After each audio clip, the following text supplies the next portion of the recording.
Ya sabemos que en condiciones normales solo hay 2 riñones y que su situación en el abdomen es retroperitoneales.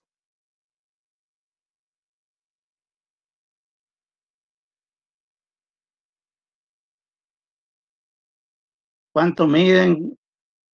¿Cuánto pesan? ¿Alguien se lo sabe? Miden 12 centímetros por 3 de espesor y creo que pesan 150 gramos. Y de ancho me parece que son de 5 a 6 centímetros. Ok, muy bien. Continuando, la anatomía macroscópica del riñón. Un riñón ya lo tenemos en la mano y lo vamos a diseccionar, ¿verdad? A disecar. ¿Qué es lo que encontramos? ¿Cuáles son las estructuras que vamos a ver así a simple vista?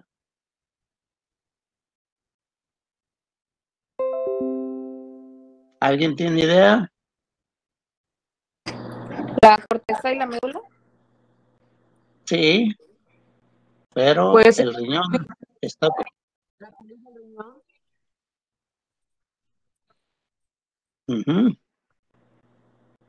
Ok, ¿y el riñón está envuelto en qué?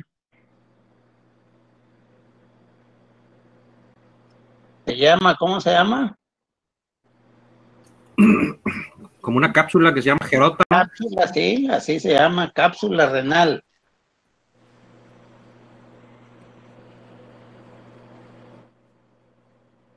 Eso es lo más externo, ¿verdad? Posteriormente sigue ya lo que es la estructura del riñón, que se llama parénquima renal. Y dentro de ese parénquima renal está el seno renal, ¿verdad?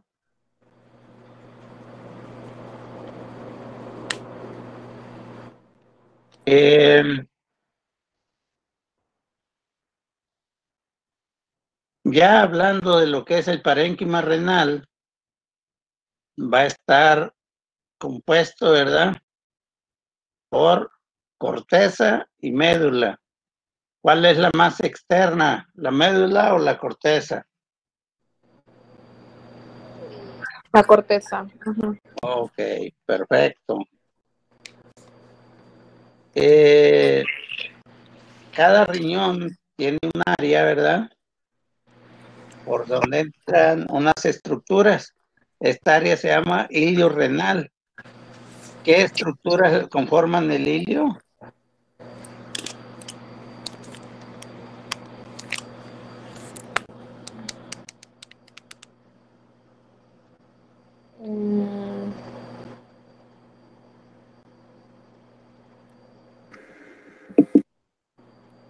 Hay tres estructuras básicas que conforman el hilio. Así es, muy bien. ¿Cuál es? Perdón, es que no se escuchó. A ver, repíteselo. Así es.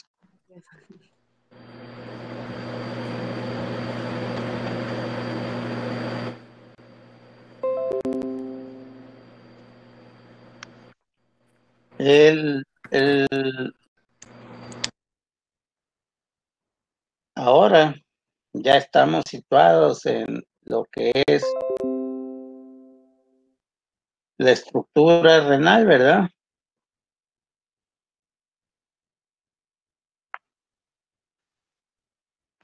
El sistema urinario del riñón va a estar... ¿Qué estructuras son las que lo forman? Las vías urinarias superiores, inferiores. la vejiga. ¿Cuáles son las superiores? ¿Cuáles son las inferiores? Las superiores son el riñón y los uréteres, Sí. y las inferiores es la vejiga y la uretra. Ujú. Ok.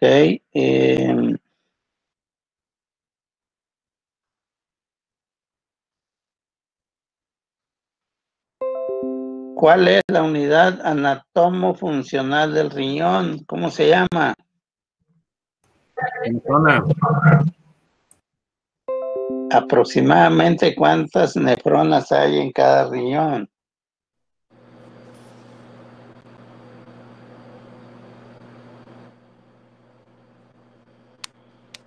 Un número aproximado, un tanteo. 1,000, 2,000. 1000. No. Bueno, 2000, pues. Aproximadamente 1,200,000 nefronas, ¿verdad? ¿De acuerdo? Son preguntas muy básicas, pero que pueden venir en el examen, ¿eh? Las tienen que saber.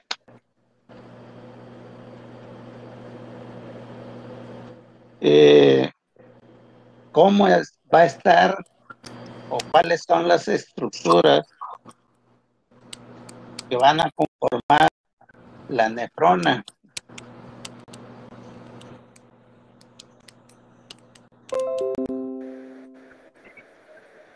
Así es.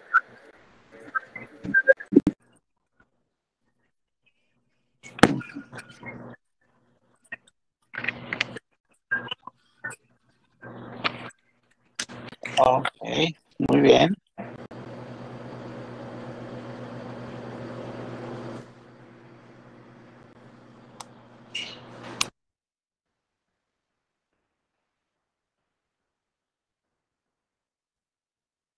¿Y cuáles son las funciones de la nefrona?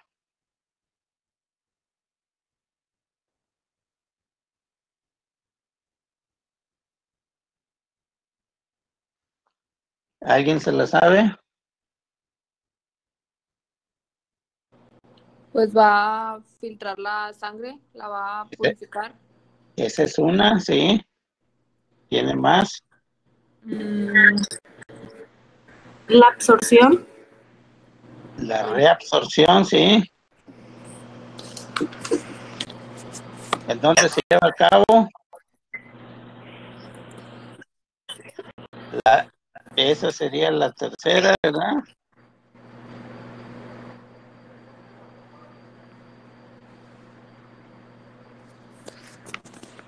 Y la secreción tubular. O sea, la reabsorción se va a llevar a cabo principalmente en los túbulos renales, ¿verdad? ¿Que son cuáles? El túbulo contorneado proximal, Sí, y el contorneado distal y el túbulo colector. ujú. Bueno, muy bien.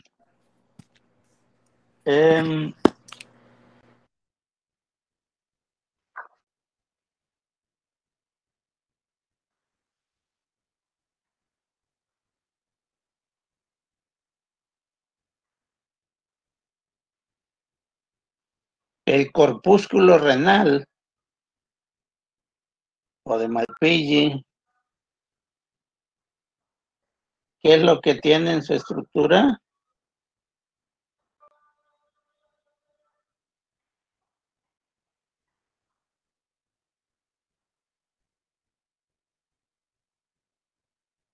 O sea, ¿qué forma el corpúsculo renal?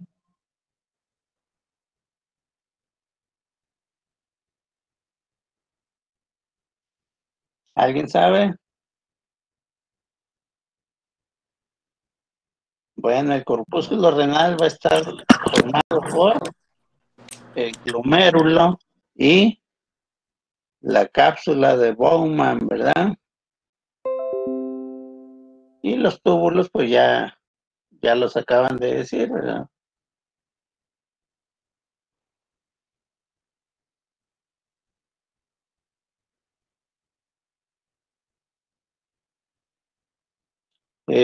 Continuamos con lo que es ya en sí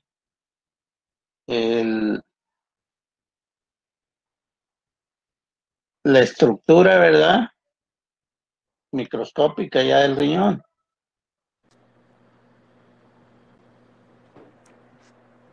El aparato yuxtaglomerular, ¿en dónde está situado?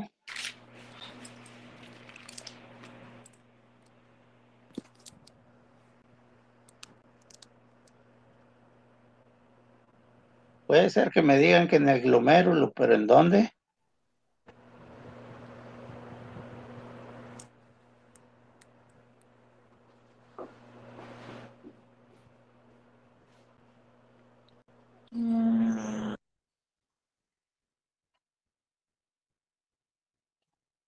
Ujú.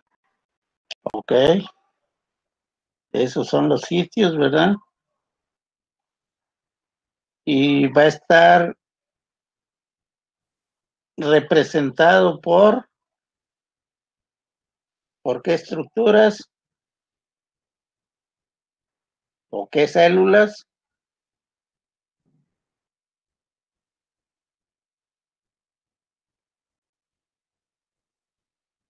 Bueno, está representado por las células yuxtaglomerulares y la mácula densa.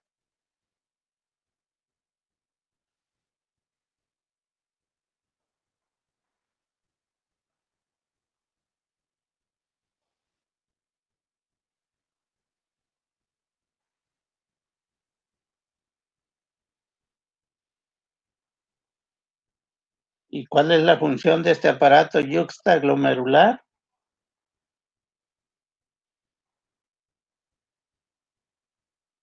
¿Alguien se la sabe?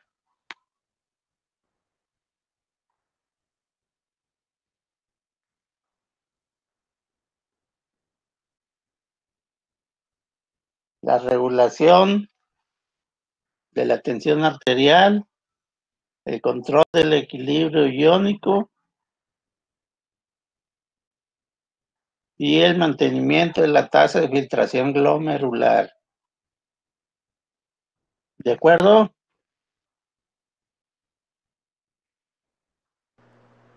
Sí, doc. Sí, doctor. Muy bien.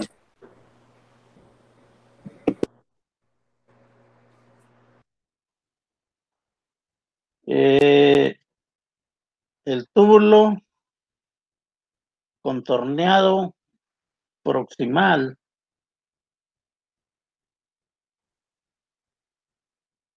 ¿cuáles son sus dimensiones?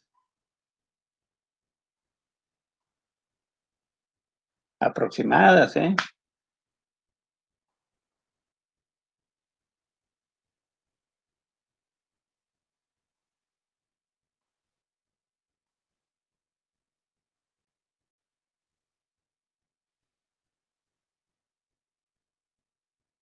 Aproximadamente 15 milímetros de longitud y 55 nanómetros de diámetro.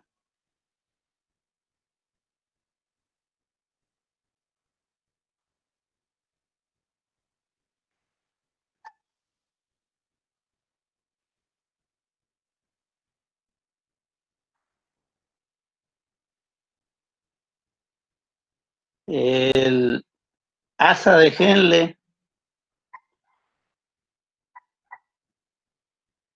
¿cuáles son sus características?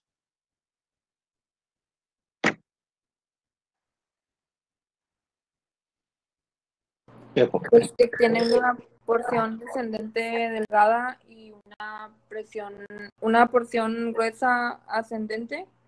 Ok, sí. Tiene una forma como de qué? ¿Cómo qué letra?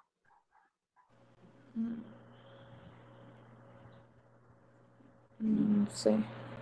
Como una U, ¿verdad? Así es.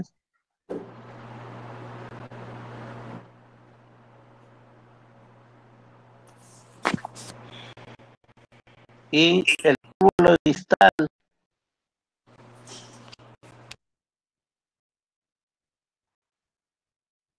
¿En dónde está situado?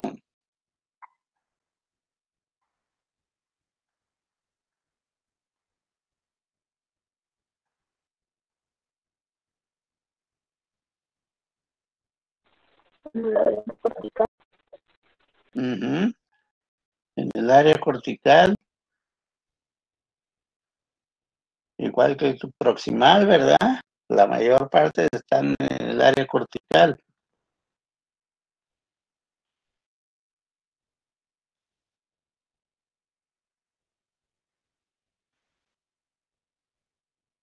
Algunas características del túbulo colector.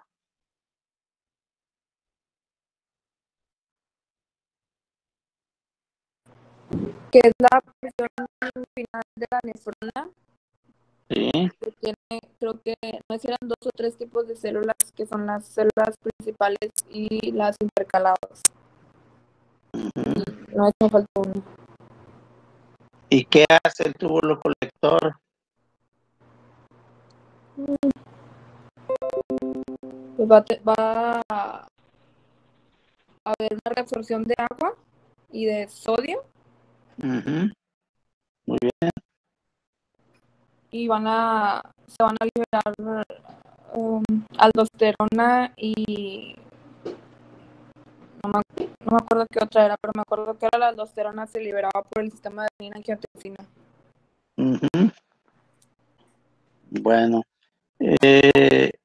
otra característica del túbulo colector es que en cada túbulo colector, ¿cuántos nefrones van a desembocar ahí? ¿Una nomás?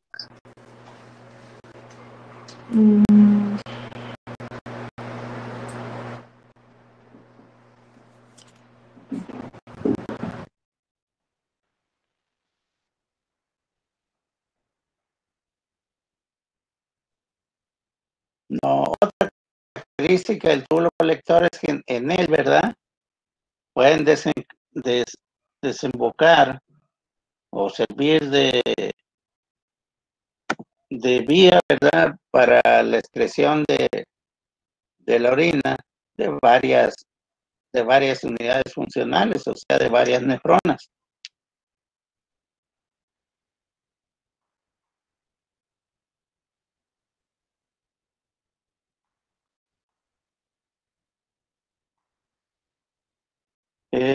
Continuando,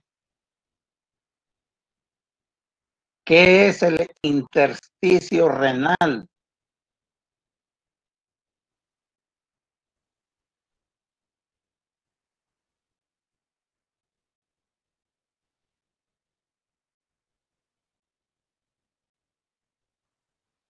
¿Alguien sabe? El espacio entre las nefronas y los vasos sanguíneos y linfáticos. ¿Espacios qué?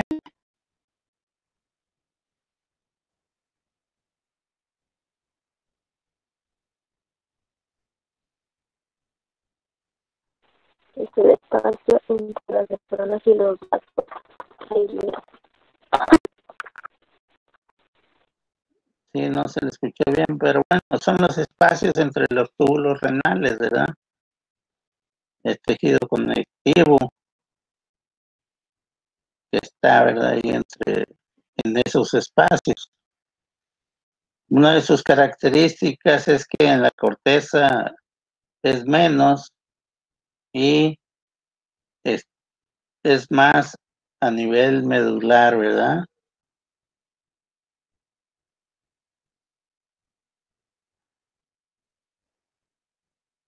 Ahora vamos con lo que es la vasculatura renal.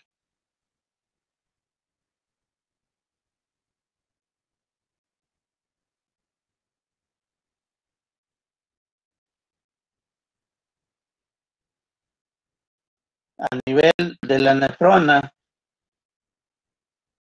¿cuál es la arteria que entra y cuál es la arteria que sale del glomérulo?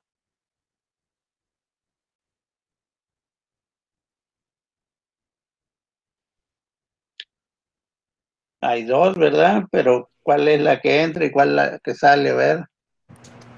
La aferente es la que entra, ¿no? Sí, Y la deferente es la que sale.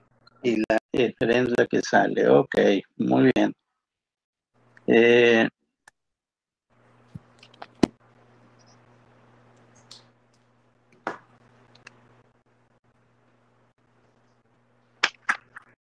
Ahora vamos hacia lo que es la fisiología del riñón sano o bases fisiológicas del riñón sano.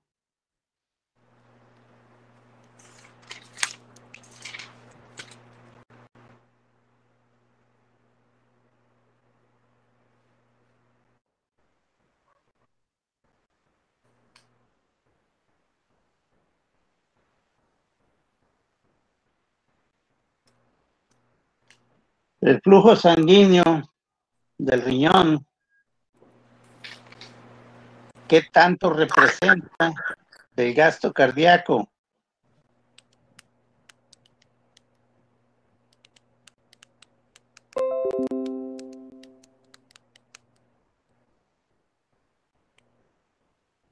¿Alguien sabe?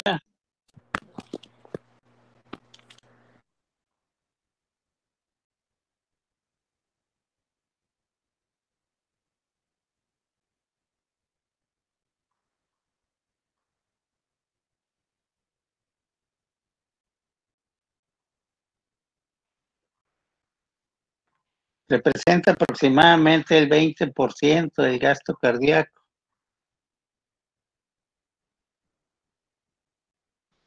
Y si el gasto cardíaco son aproximadamente 5 litros por minuto, ¿cuánto representará? El 20% de 5, ¿cuál es?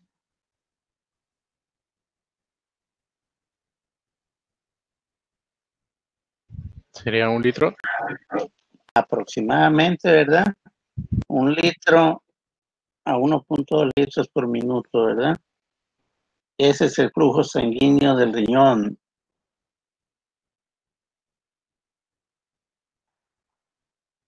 El 75% de este flujo, 75% de este flujo sanguíneo está en la corteza renal y el 25% en la médula, ¿verdad?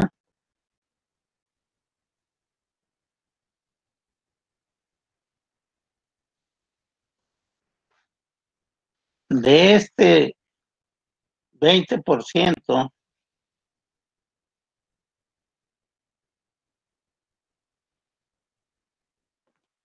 el gasto cardíaco, ¿verdad? El 20% del volumen plasmático va a atravesar el glomérulo.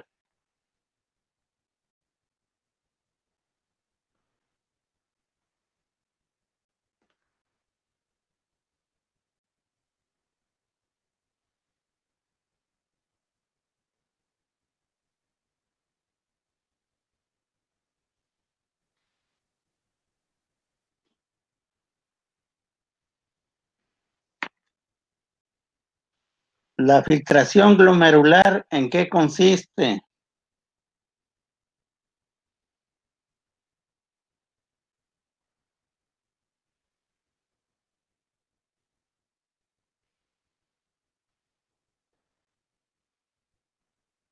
¿O cómo se mide?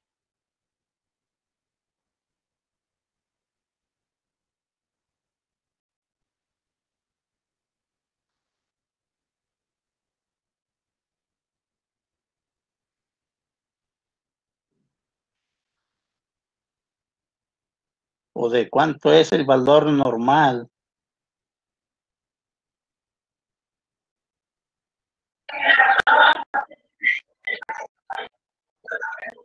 Así es. Sí, muy bien. ¿Cuál es el valor normal, doctor? No escuché.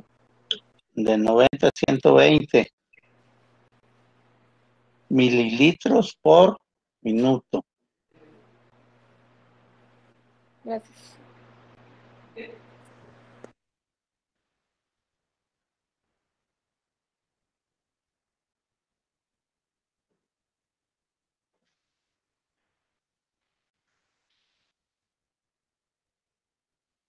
Muy bien.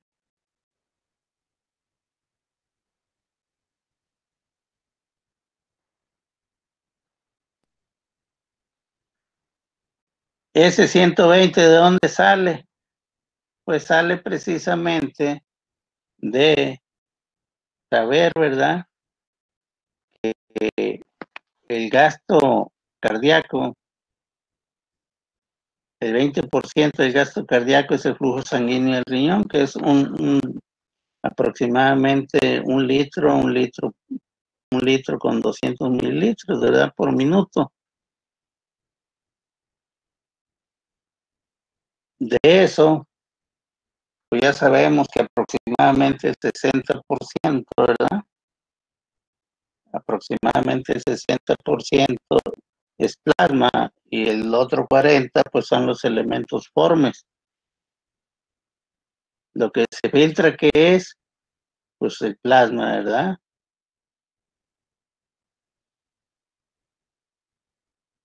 Entonces, de ese litro, pues aproximadamente son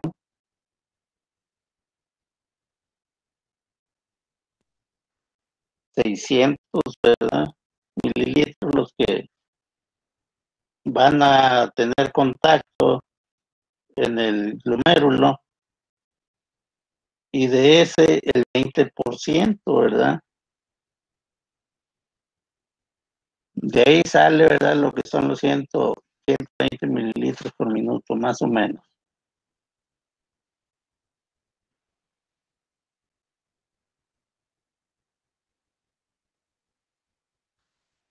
¿Cuáles son las funciones de la mácula densa?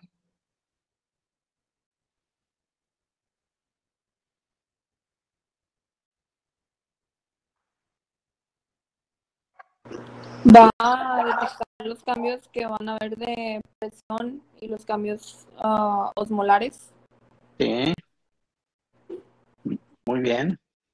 Sí, realmente eso es lo que hace, ¿verdad? Si disminuye la osmolaridad, pues aumenta la carga, ¿verdad? Si disminuye la presión, pues aumenta el volumen, para tratar de mantener un equilibrio, ¿verdad?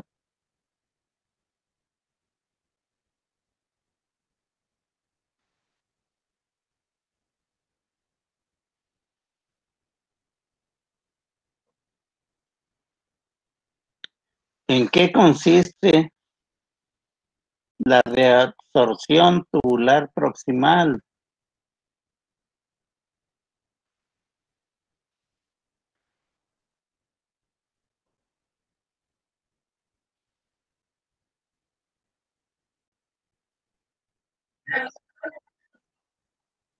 Uh-huh.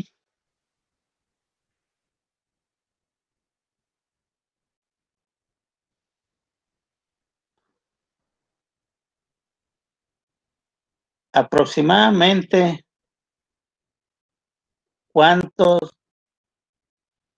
es el porcentaje, ¿verdad?, del filtrado glomerular que se reabsorbe?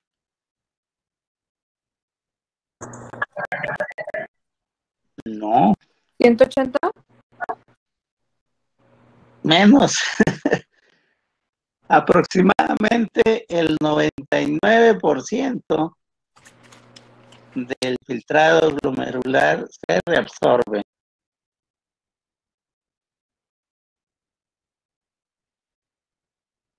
Y el 1% se excreta, ¿verdad?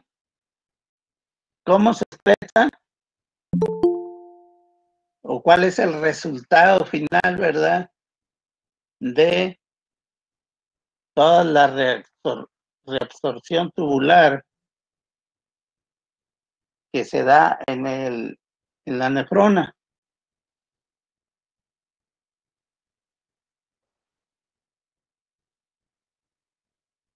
¿Cuál es la excreción del riñón? ¿Cuál es? ¿Cómo se llama? ¿La orina?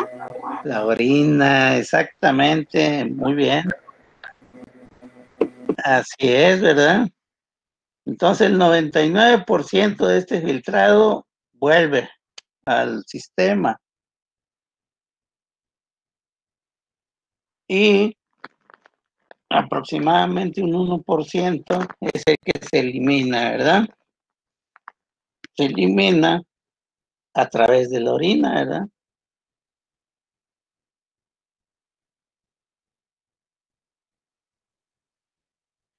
¿De qué manera se da el balance glomérulo-tubular?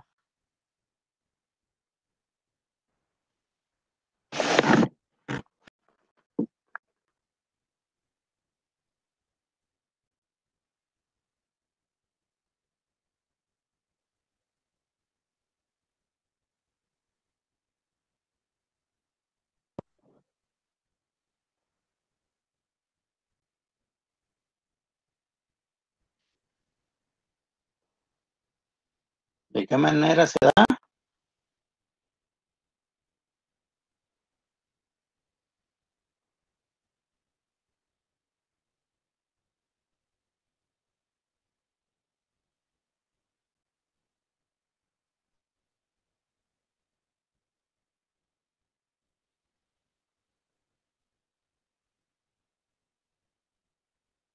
El balance glomérulo-tubular se va a dar, ¿verdad?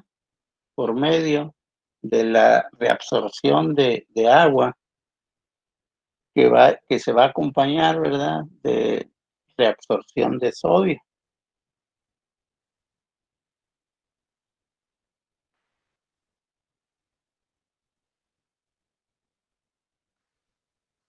Desde luego que el glomérulo, el sistema de filtración glomerular, pues tiene un umbral hasta que tanto puede hacer, ¿verdad? Cuando se sobrepasa este umbral, entonces puede haber problemas, ¿verdad?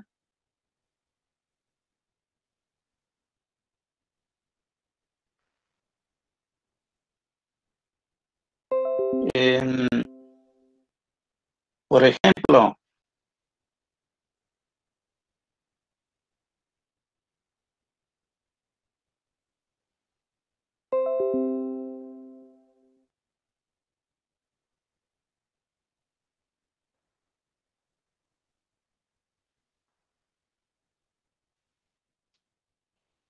¿cuáles son las características en o de qué manera, ¿verdad? Va a intervenir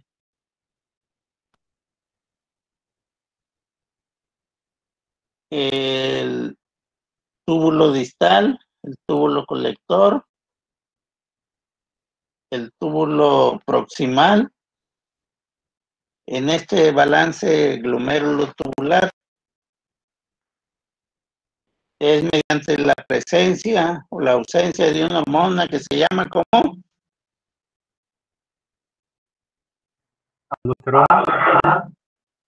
No. ¿Diurética? Antidiurética, exactamente. Así es, en presencia o ausencia de hormona antidiurética.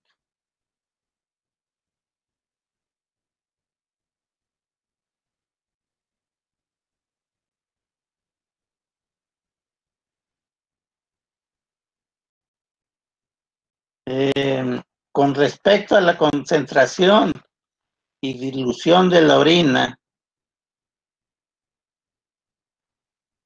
los niveles elevados de hormona antidiurética, ¿qué tipo de orina van a causar? o qué tipo de orina se va a obtener ante niveles elevados de hormona antidiurética?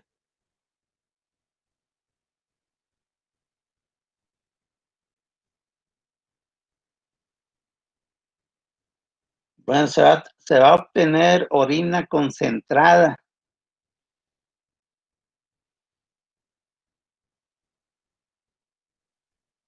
Orina con un aumento de la osmolaridad, ¿verdad?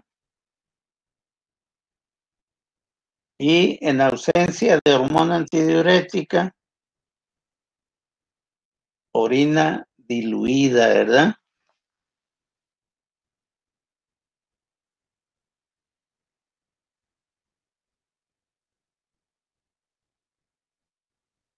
El mecanismo de contracorriente, ¿en qué área de la nefrona se da? ¿O es función de qué estructura de la nefrona? Esta es fisiología, ¿eh?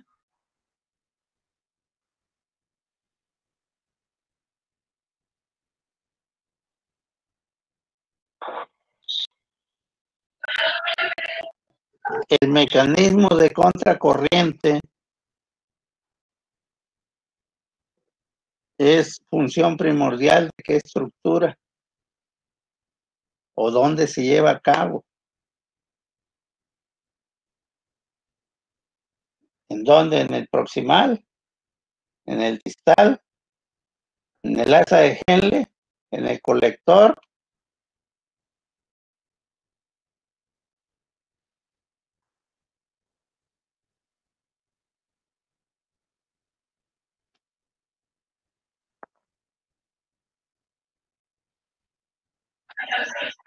Esa es una función primordial del asa de Henle.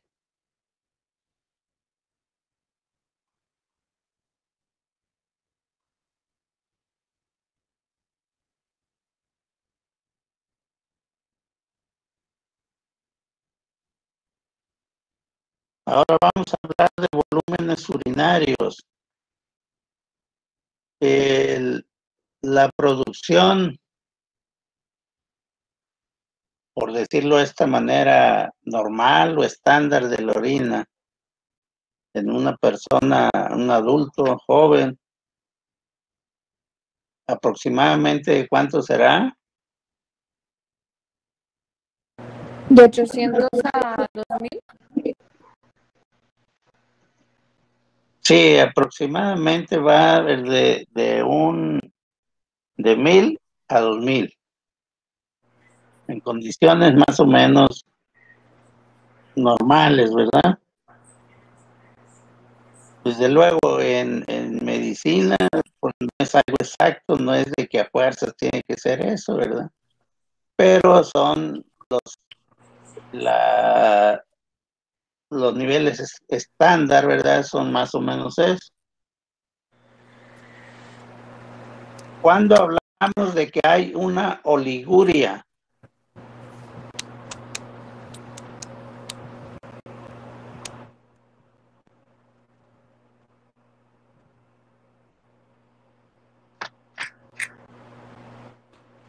No son los niveles cuando hay poca producción de orina, ¿no? sí, cuando la producción de orina baja, pero ¿en qué niveles hay algo, hay algún rango descrito ya o nomás es a como a uno se le antoje nombrarlo? Amén. Así es, ¿verdad? Entonces, hablamos de oliguria cuando hay de 400 o menos, ¿verdad? De diuresis al día.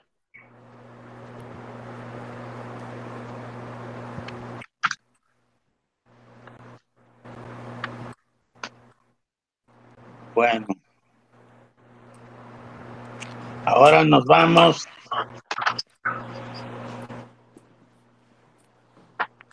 al equilibrio ácido-base. Pásame traductor.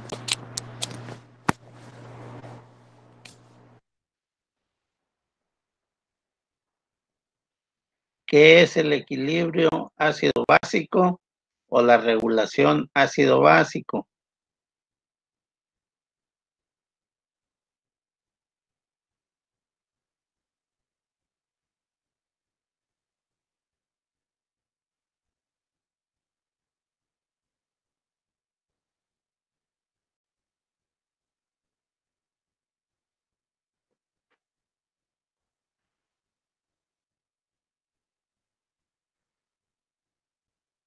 ¿Y en qué consiste este equilibrio ácido básico?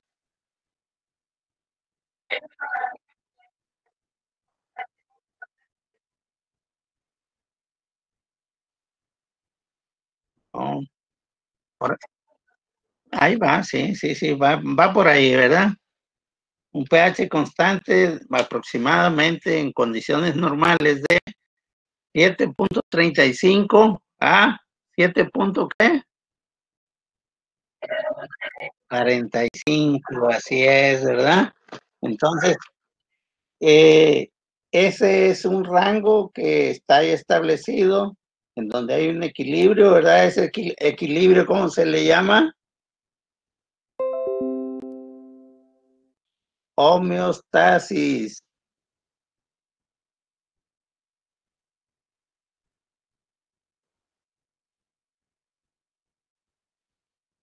Em,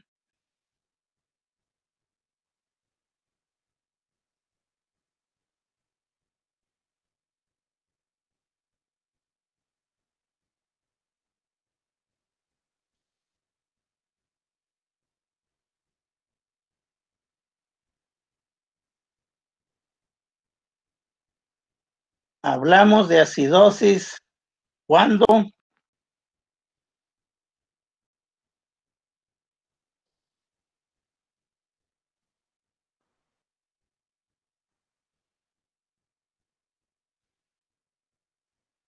Cuando aumenta el pH, cuando disminuye el pH. Cuando disminuye el pH. Ok, muy bien. ¿Cuáles son las características de la acidosis metabólica?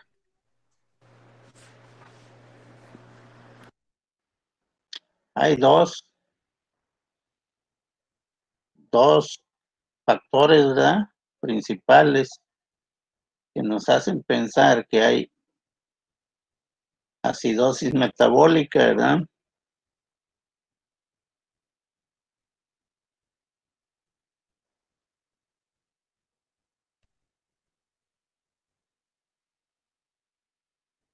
Bueno, son una disminución del pH arterial, como ya habíamos dicho, y una disminución de la concentración de bicarbonato,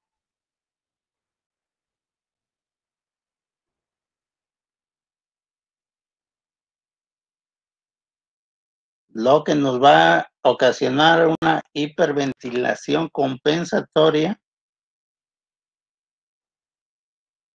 y nos va a dar una caída de la presión del dióxido de carbono. Entonces, las características principales de una acidosis metabólica son la disminución en el pH arterial por debajo de 7.35, ¿verdad? Y la disminución en la concentración de bicarbonatos.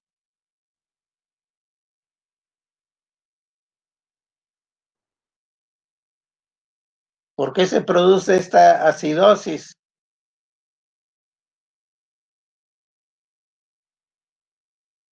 Tiene que ver con lo mismo, ¿verdad?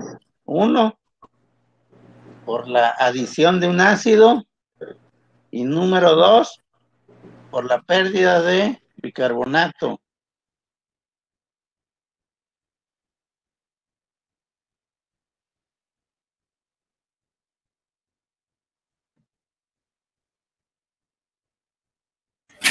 ¿Puede repetir lo del bicarbonato? ¿Qué pasa? Sí. Pérdida de bicarbonato.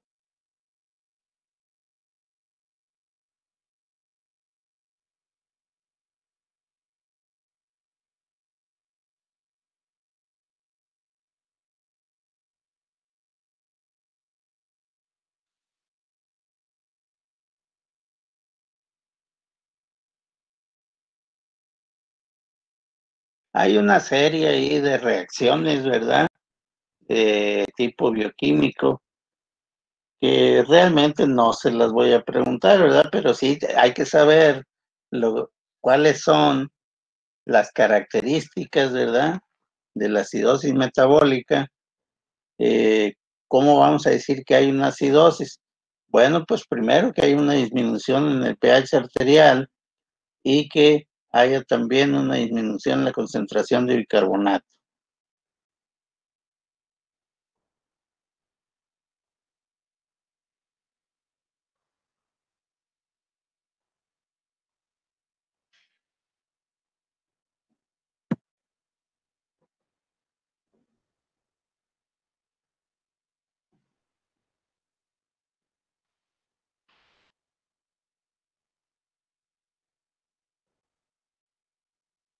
¿Cuáles serán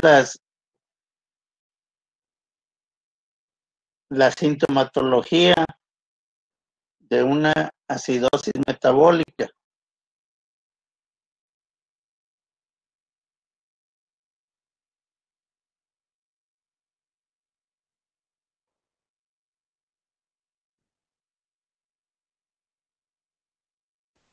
Taquipnea. Sí, primero que nada, ¿verdad? Un incremento en la frecuencia respiratoria. Hay un tipo de respiración característica, ¿verdad? En la acidosis respiratoria. Esta la vimos desde nosología. ¿Se acuerdan de las respiraciones de Cheyne-Stokes, de Kussmaul? Esa es la respiración de Kussmaul. La característica, ¿verdad? Por un incremento en la ventilación. Incremento en la frecuencia, ¿verdad? La ventilación. Entonces, esta hiperventilación, que lo que quiere es compensar la acidosis metabólica,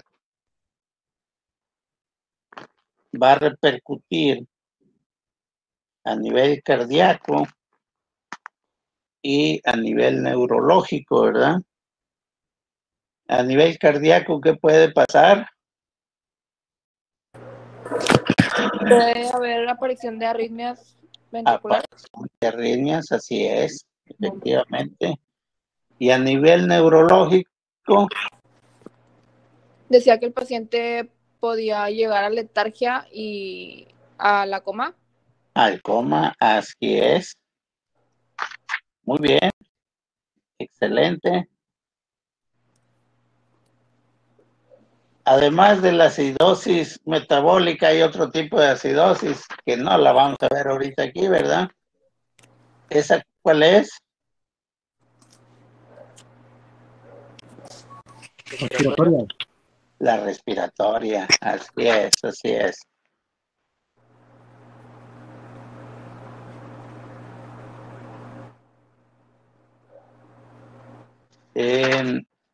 Ahora vamos con alcalosis.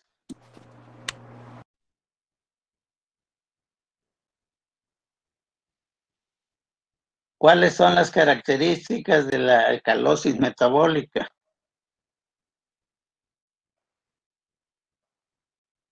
Incremento del pH. Sí, el alcalosis, ¿qué va a pasar? Va a aumentar el pH por arriba de por arriba de 7.45, ¿verdad? 7.45.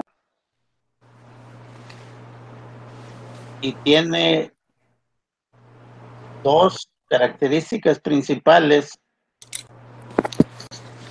Este aumento del pH va a ser por un déficit primario de la concentración de iones hidrógeno. O sea, en la alcalosis, en la acidosis se ganan iones hidrógeno, ¿verdad? Y en la alcalosis se pierden iones hidrógeno. Y aquí sucede al contrario que en la acidosis. ¿Qué pasa con el bicarbonato?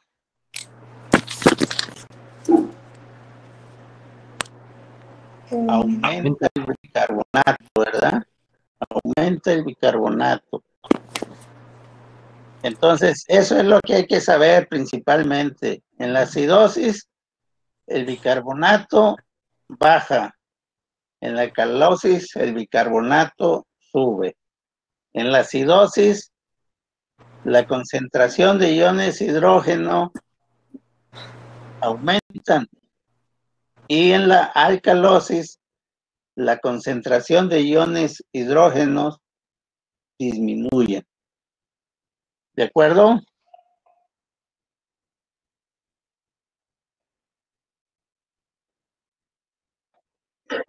Perfecto. Algunas causas de la alcalosis metabólica, o por lo menos las más conocidas, ¿cuáles son?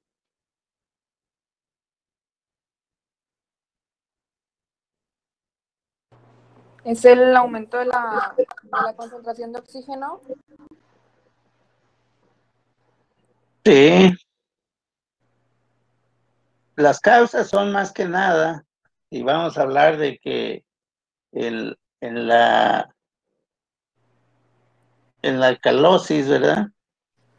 Va a haber ganancia de bicarbonato. Las causas pueden ser gastrointestinales,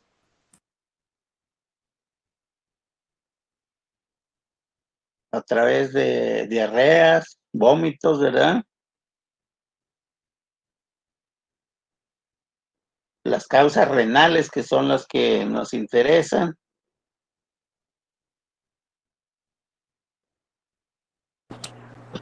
Mediante en personas que están tomando diuréticos, ¿verdad?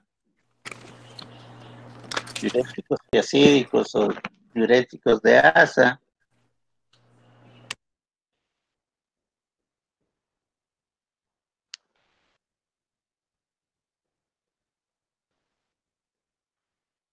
En personas que tienen hiperaldosteronismo, ¿verdad?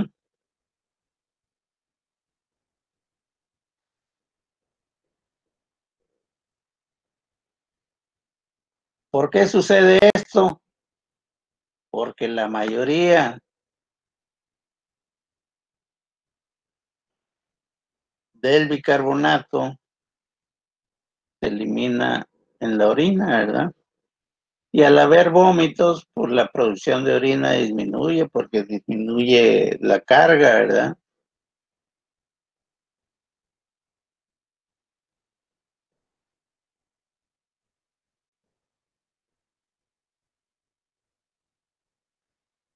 Y entonces al disminuir la eliminación del bicarbonato, pues se acumula y eso es lo que hace que aumenten los niveles de bicarbonato en la alcalosis.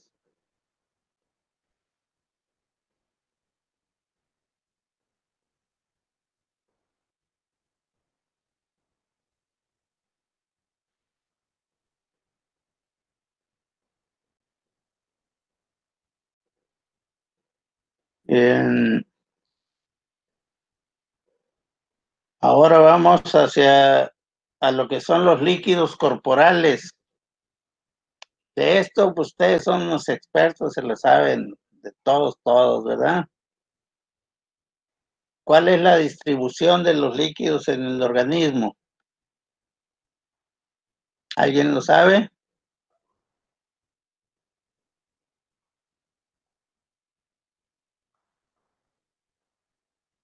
Aproximadamente, ¿cuál es la concentración de líquidos intracelulares?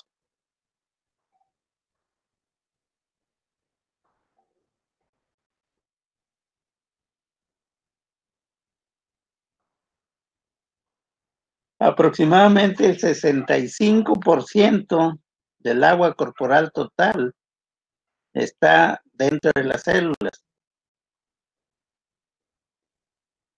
Y la concentración o porcentaje de líquido extracelular, ¿cuál sería? 35. El 35%, ¿verdad?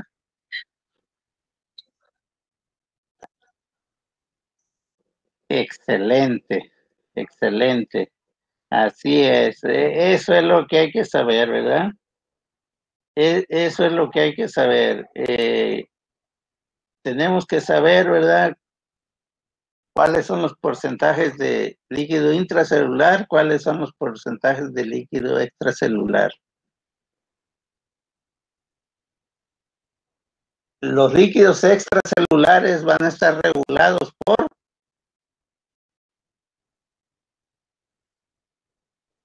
sobre todo por el riñón. ¿De acuerdo? Ok.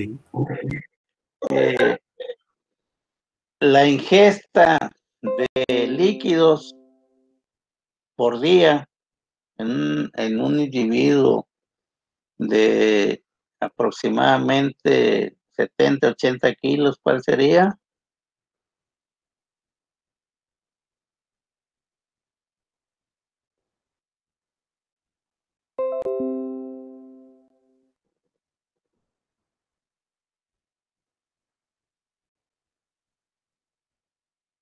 Aproximadamente son 30 mililitros por kilo de peso.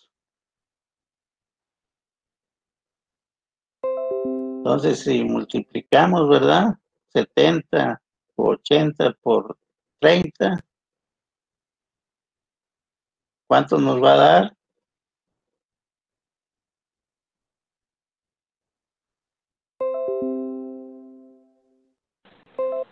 $2.40. 2 litros con 400. ¿Cuánto? 2 litros 500 más o menos. Ok, así es, ¿verdad? Más o menos va entre 2.100 a 2.500. Tomando de acuerdo al peso, ¿verdad? Esa sería la ingesta normal, ¿verdad? Que se requiere para mantener este equilibrio en los líquidos corporales.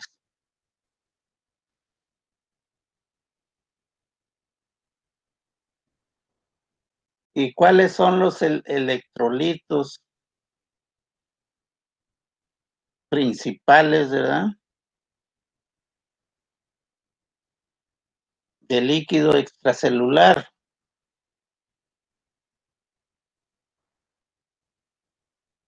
No intra, extracelular.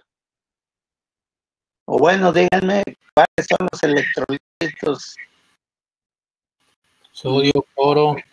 Sí, sí.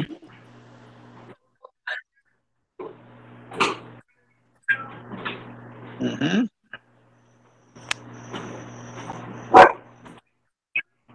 Ok, sí. El más abundante es el potasio, ¿no? Entonces, hablando de los electrolitos extracelulares principalmente, o sea, los que están fuera de la célula, ¿cuáles son? El sodio. El sodio es uno, sí. ¿Y el otro? El cloro. El cloro, así es. Y los otros, ¿verdad? Intracelulares ¿cuál es el más abundante?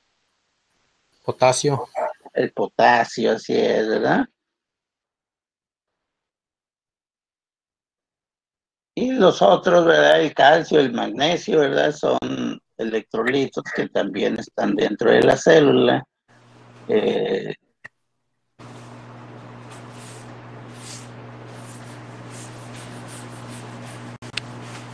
Y en donde, ¿verdad? Los compuestos o sustancias amortiguadoras, o sea, los que o se ganan o se pierden, ¿verdad? Es el bicarbonato y el fosfato.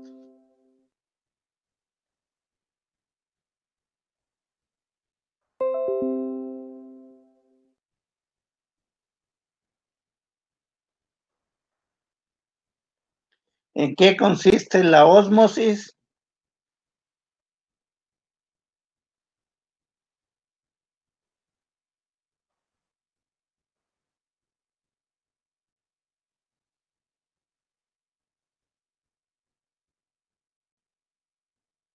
Es uno de los mecanismos, ¿verdad?, de transporte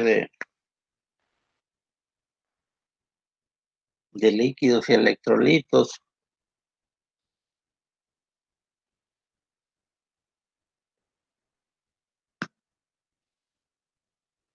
No es otra cosa que el paso, ¿verdad?, de una sustancia de un medio de mayor concentración a uno de menor concentración.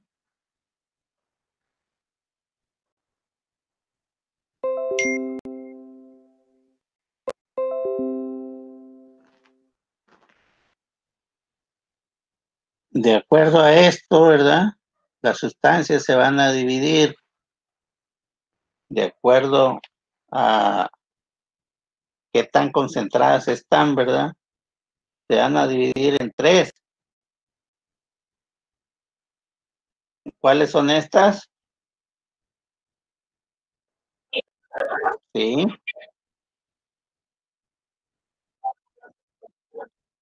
hipotónicas, isotónicas e hipertónicas, exactamente. De esto, pues hay que saber, las isotónicas son las que están igual, ¿verdad? En la misma concentración en los dos espacios. Hipotónicas cuando hay mayor concentración en uno y menor en el otro, ¿verdad? Hipertónicas cuando hay mayor concentración en uno y menos en el otro también. Entonces, de acuerdo a la concentración de los electrolitos, estas sustancias van a ser hipotónicas, isotónicas o hipertónicas, ¿verdad? ¿Y qué es el aldosteronismo?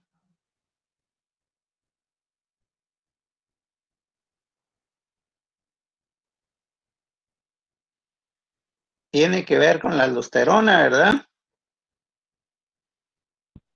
Es la mayor producción de aldosterona. Aldosterona. ¿Y eso qué es lo que va a provocar? Bueno, va a haber un aumento de retención de sodio, mayor secreción de potasio, va a haber aumento de volumen en el plasma, Exactamente. aumenta el ritmo cardíaco, aumenta la presión arterial, todo eso. Perfecto. Muy bien. Así es.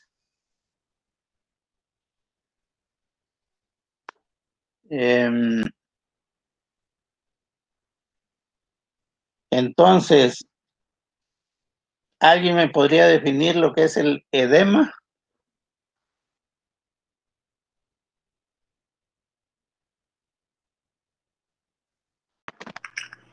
Pues,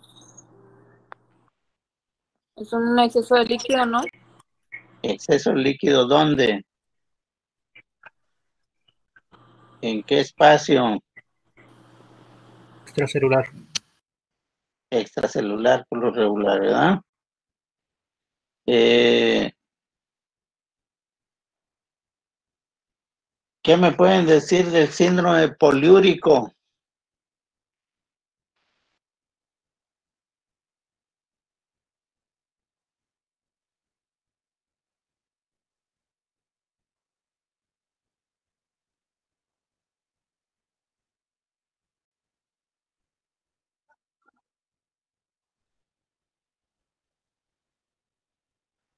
Ok.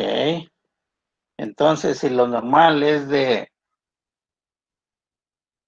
1,5 litros, por ejemplo, ¿cuánto tendría que haber de producción de orina para pensar que se trata de un síndrome poliúrico? Mínimo 2 veces más, ¿verdad? En el caso de 1,5 litros, pues serían 4,5 litros para arriba, ¿verdad?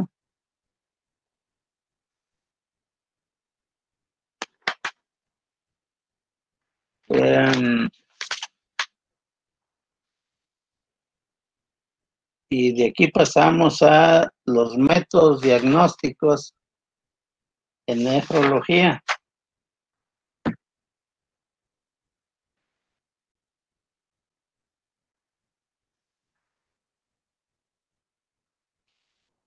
¿Cuáles son los exámenes de laboratorio empleados en el diagnóstico de los padecimientos renales?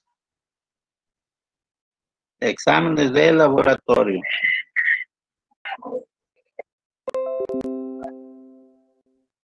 Creatinina sérica, creatinina.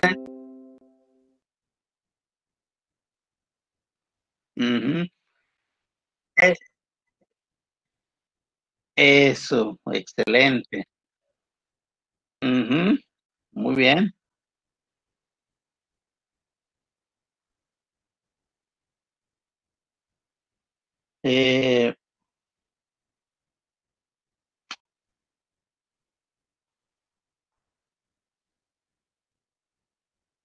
Algunas características químicas de la orina, ¿cuáles serían?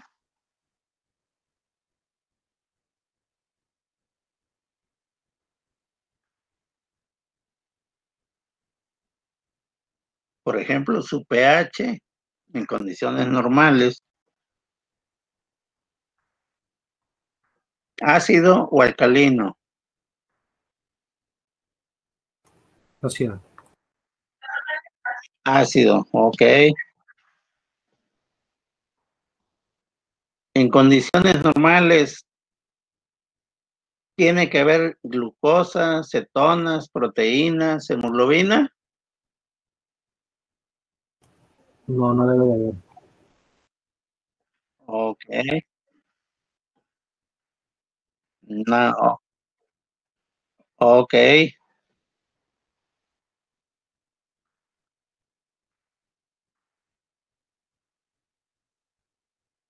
Eh,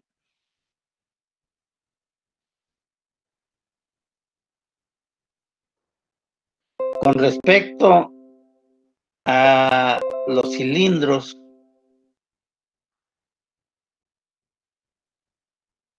¿cuáles son los tipos de cilindros que podemos encontrar en la orina?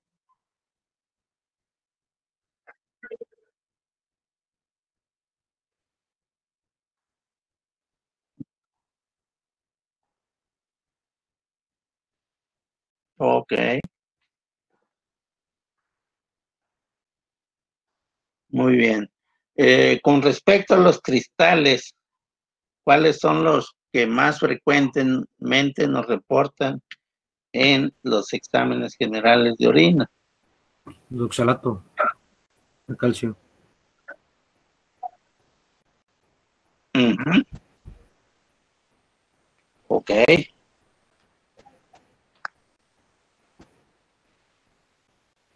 Ujú. Em, la evaluación de la función renal en el laboratorio, ¿cómo o cuál es el método, verdad, más adecuado para evaluar la filtración glomerular?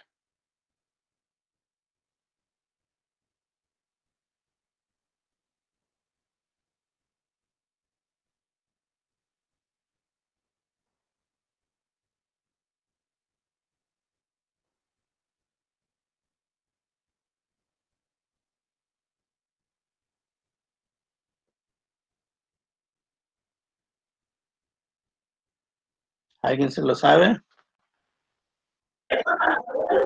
Eso. El estudio, ¿cómo se llama? La depuración de creatinina. Es la depuración de creatinina en orina de 24 horas, ¿verdad? O la prueba de aclaramiento de creatinina.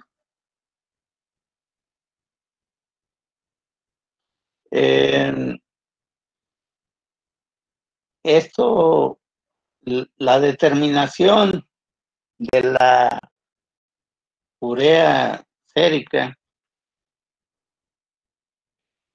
o la determinación de creatinina, ¿cuáles son los niveles o los rangos normales, verdad? Tanto de urea como creatinina, para considerar que la función renal está dentro de los límites normales.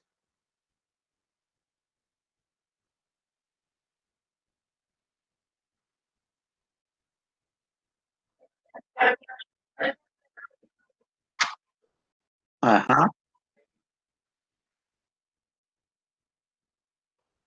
Ujú. Perfecto.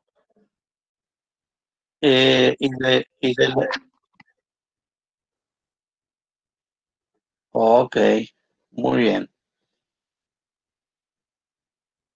Además de los estudios de laboratorio, que los que ya acabamos de hablar, ¿verdad? Existen otros estudios, como los estudios radiológicos, ¿estos qué incluyen?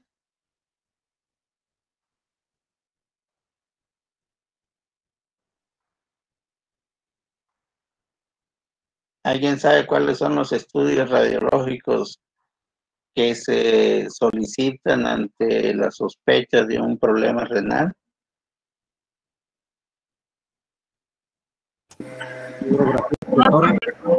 Una ecografía, un TAC, una radiografía simple.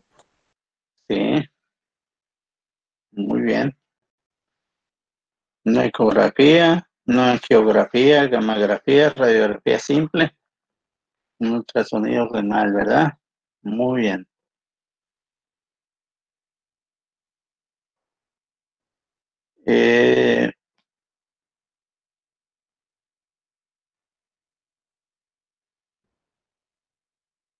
Ahora vamos con los síntomas y signos de los síndromes renales.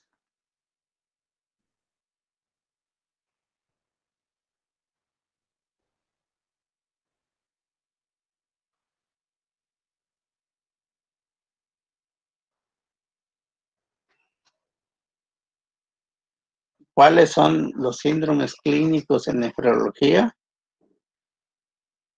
Nómbrenme 3.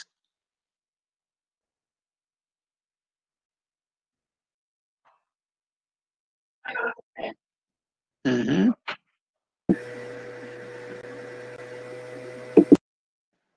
¿Qué otro? Edema.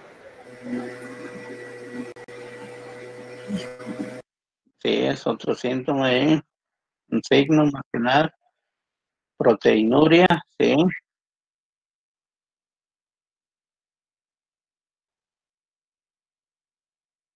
Y los dos síndromes más conocidos, ¿verdad? De los que más se habla en nefrología, ¿cuáles son?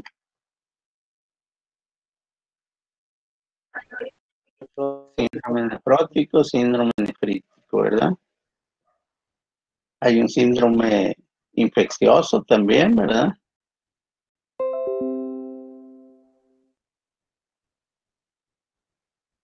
Hay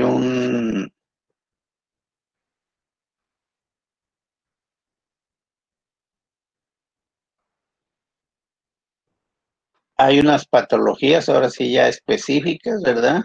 En donde hay falla renal, se llaman ¿cómo?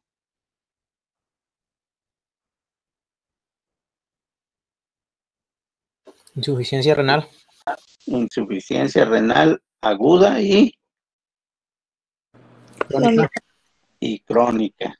Así es, ¿verdad?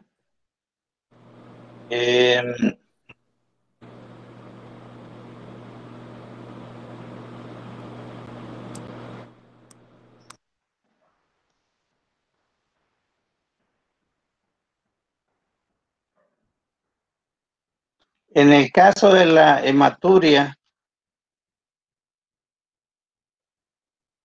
¿cuáles serían las manifestaciones clínicas que nos harían sospechar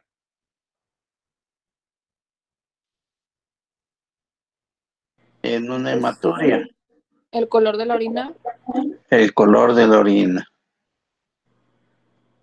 Y hablando ya de qué tipos de hematuria hay. Microhematuria y la macroscópica. Ok. Micro y macro. Sí. Uh-huh.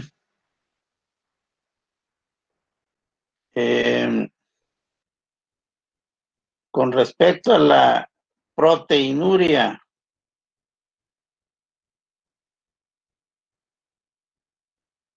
¿cómo vamos a detectar la proteinuria? Con un examen de laboratorio, ¿no? Uh-huh. Las proteínas van a estar elevadas en el examen. Ok. Hay dos condiciones o tres condiciones en las cuales puede haber, ¿verdad? O está aumentada la expresión de proteínas en la orina. En condiciones, por decirlo, fisiológicas, ¿verdad? ¿Cuáles son estas? Sin que necesariamente haya un problema patológico renal, ¿verdad? ¿Cuáles son estas condiciones fisiológicas en las cuales puede aparecer hematuria en la orina?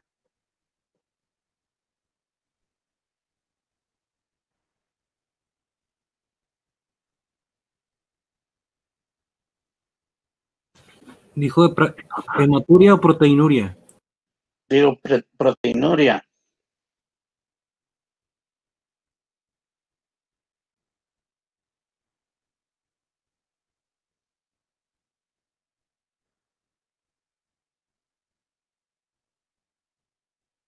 Bueno, y ya que estamos en eso, también de hematuria, ¿verdad? Pero bueno, primero que nada,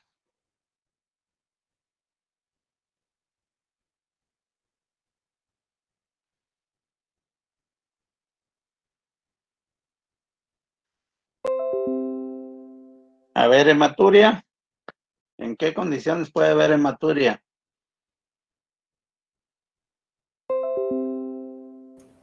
En una urolitiasis. Sí, allí ya hay una condición patológica. Digo, sin que haya una condición patológica, ¿verdad?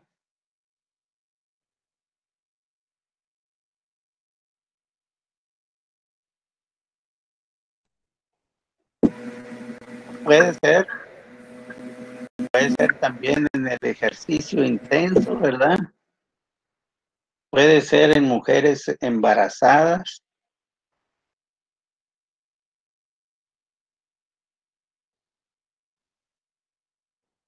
Con respecto a la proteinuria, ¿verdad? El ejercicio, la hematuria, en el ejercicio intenso pudiera considerarse hasta cierto punto una manifestación del ejercicio, ¿verdad?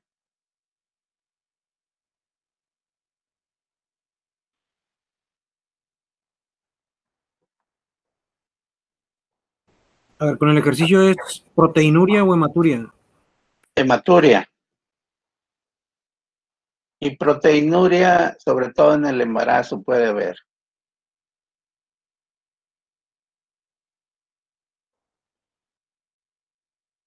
desde luego tienen que ser niveles muy bajos, ¿verdad?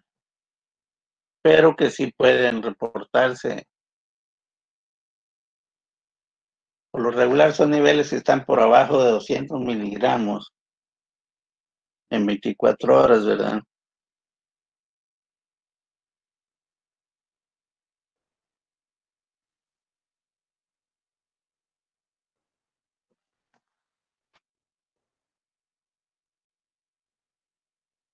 En esos casos, ¿verdad? Se consideran valores patológicos, por ejemplo, de proteínas en la orina cuando hay más de 300 miligramos en 24 horas.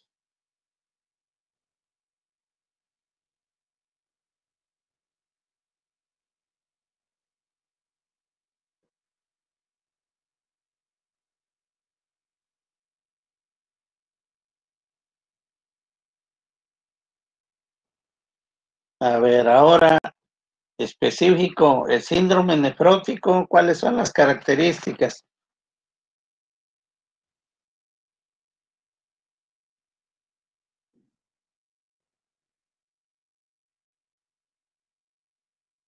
Edema. Edema, esa es una.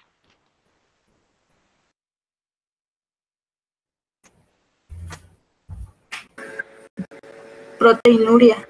Proteinuria. ¿Qué otro? Hipoalbuminemia. Hiperlipidemia. Hiperlipidemia. Esas son las cuatro, ¿verdad? Las cuatro características principales del síndrome nefrótico.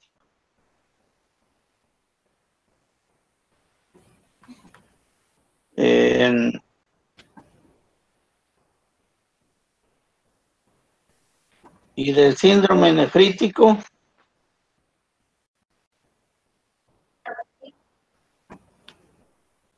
sí, hematuria, Hipertensión. hipertensión y edemas, ¿verdad? Principalmente. Pero además, lo que distingue realmente al síndrome nefrótico, el nefrítico, es la presencia de hematuria, ¿verdad?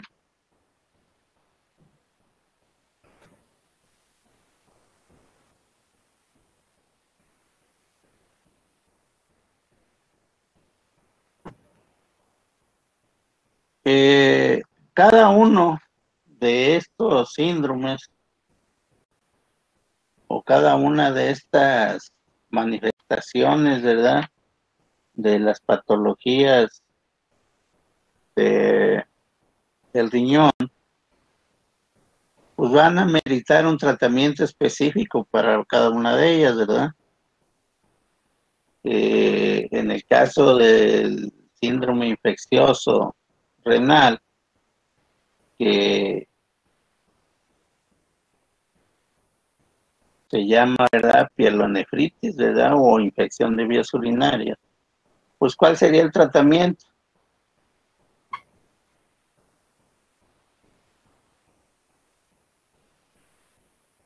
¿Alguien sabe?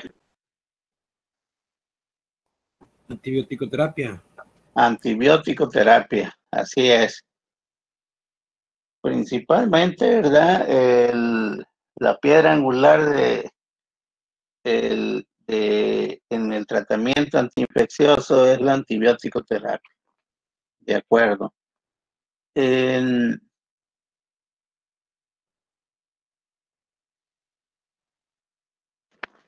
Y en los demás, pues todo va a depender, ¿verdad? Del grado de afectación, va a depender del tipo de patología que esté afectando al riñón, ¿verdad?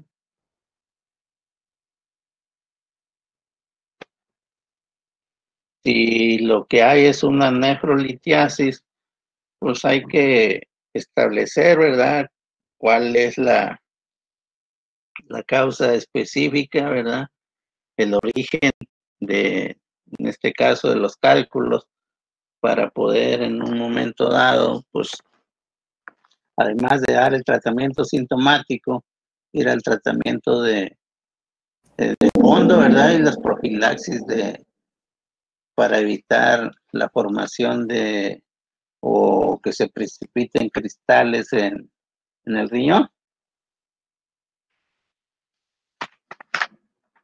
Bueno, en términos generales, eso sería lo que va a venir en el examen, las tres primeras unidades.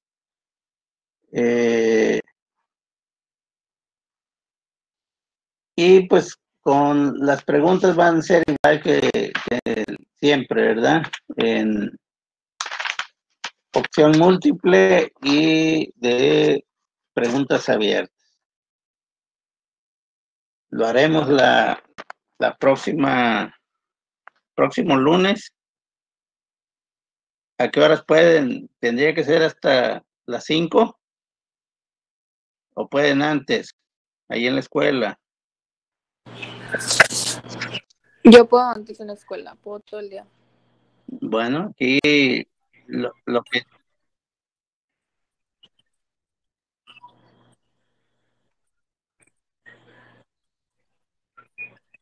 Pues lo que diga la mayoría, tienen toda la semana para decidir, ¿eh?